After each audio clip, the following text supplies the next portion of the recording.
Do you know your medicine?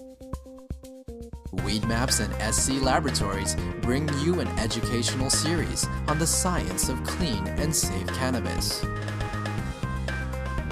Today's cannabinoid profile is on cannabidiol.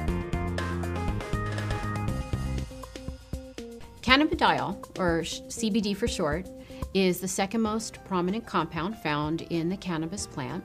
A lot of the medical benefits of cannabis that are attributed to THC or other cannabinoids are actually due to the CBD content of the cannabis. It has very strong anti-inflammatory properties. And not only does it help suppress inflammation, but there was a study that showed that it also helps the body to not make the chemical that causes inflammation, so it actually has somewhat of a preventive role. Cannabidiol has also been found to have anticonvulsant properties in that it can reduce the seizure threshold for a number of patients. I've had my own patients who have said that once they started using CBD-rich strains, they have found that they have had less episodes of their seizures. CBD is synthesized in the plant through the same pathways as THC, CBC. It starts out as geranyl pyrophosphate and aliphtolic acid. Those two compounds join together through an enzyme-catalyzed reaction. Cannabigerolic acid, CBGA, is the starting material for CBDA, THCA, and CBCA. So CBDA synthase, if it's found in large enough amounts, will take this cannabigerolic acid and make it into cannabidiol carboxylic acid, which is CBDA. CBDA is CBD with a carboxylic acid attached to it. Now, with heat or through time, this carboxylic acid will naturally release from the compound as it's very unstable and become CBD. This process right here, where we lose this carboxylic acid, happens at about 80 degrees Celsius. A number of studies were done where they actually gave patients an overdose of THC to see what would happen when they then added CBD. And CBD completely turned around the negative effects of an overdose of THC without changing the levels of THC in the blood.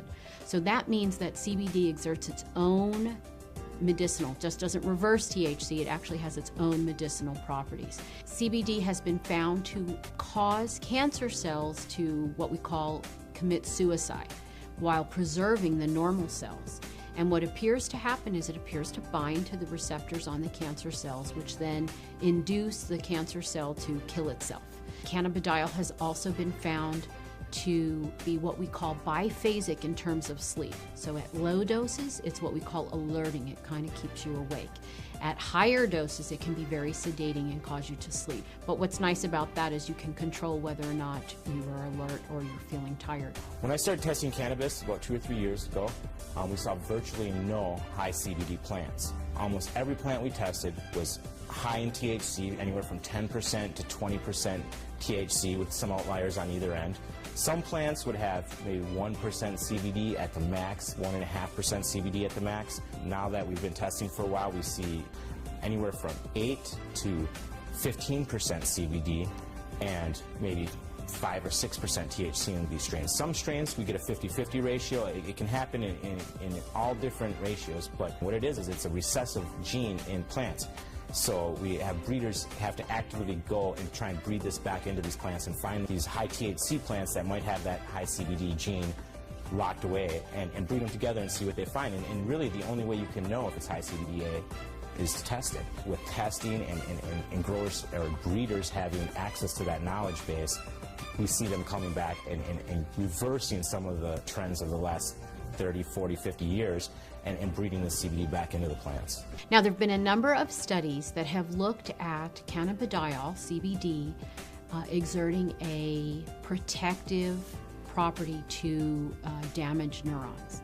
And it appears that in the studies, CBD protects the nerves by inhibiting the process by which nerves are damaged. CBD has also been shown to protect against brain injury. When patients or lab animals have had a brain injury, CBD appears to protect the brain from damage that occurred to the nerve cells. The studies have shown that it can actually fight MRSA, which is methicillin-resistant Staph aureus, a notorious bug that is resistant to a number of antibiotics.